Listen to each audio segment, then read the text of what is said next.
Hi friend, আজকে আমার ছেলের নেক্সট ম্যাচ ছিল। এটা ছিল আপনার শ্রীরামপুরের সঙ্গে। এটা কোয়ার্টার ফাইনাল ছিল। এটা জিতলে ওরা সেমিফাইনাল উঠবে। খুব টাফ খেলা আশা করি আমরা হবে। শ্রীরামপুরের টিমটাও খুব ভালো ছিল। ছোট ছোট দেখুন বাচ্চারা, কি ভালো লাগছে। সবার হাত তুলে এরা সম্বর্ধনা নিচ্ছে। সবাই হাততালি করতালি দিয়ে এদের উৎসাহ জানাচ্ছে যাতে ছোট ছোট বাচ্চারা খুব ভালোভাবে খেলতে পারে।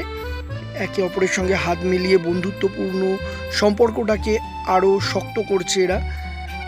সবই খুদি খুদি বাচ্চা, দেখুন দেখতে খুবই ভালো লাগে এদের। হাতে হাত মিলিয়ে সবাই চেষ্টা করবে যাতে ফ্রেন্ডশিপভাবে খেলা যায়। ডানকুনি স্পোর্টিং ক্লাবে খেলাটা হচ্ছিল। রিজু যা, পিগলু বল ক্লিয়ার করবি, ঠিক আছে ছেড়ে দে, পজিশনে থাক।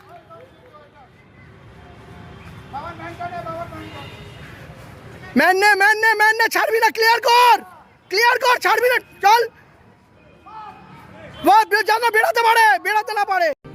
আমি একটু খেলা দেখতে দেখতে উত্তেজিত হয়ে পড়ি, খুব বেশি এদের সাপোর্ট করি, কারণ ফুটবলটাকে আমি মন প্রাণ দিয়ে খুবই ভালোবাসি সেই জন্যে। ক্লিয়ার, ওট রিজু ছাড়বি না, যা দেখে যতটা পারবি দূরে মার। পিগলু গার্ডে রাখ, ম্যানটাকে পিগলু গার্ডে রাখ।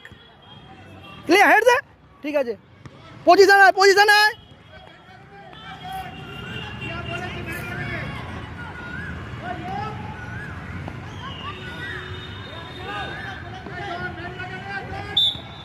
ফাউল তোরা আছে।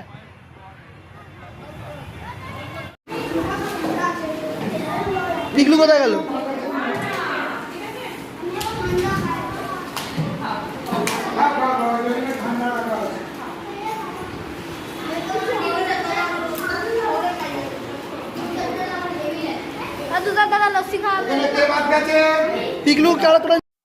পিগলুর পারফরমেন্স দেখে তার পরের দিন 28 তারিখে পিগলু আর খিলাদ্রিকে দুজনকেই 90 পয়েন্টে খেলার সুযোগ করে দিয়েছেন স্যার। এটাও সেম এমনি টুর্নামেন্ট। আগের যেটা দেখছেন এটা হচ্ছে 80 পয়েন্টের খেলা, এবং তার পরের দিন 28 তারিখেই ছিল ওদের 90 পয়েন্টের খেলা।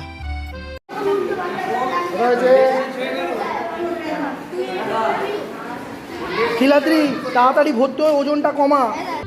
খিলাদ্রির ওজনটা বেশি বলে সেই জন্যে ও 80 পয়েন্টে চান্স পায়নি, 90-তে চান্স পেয়েছে।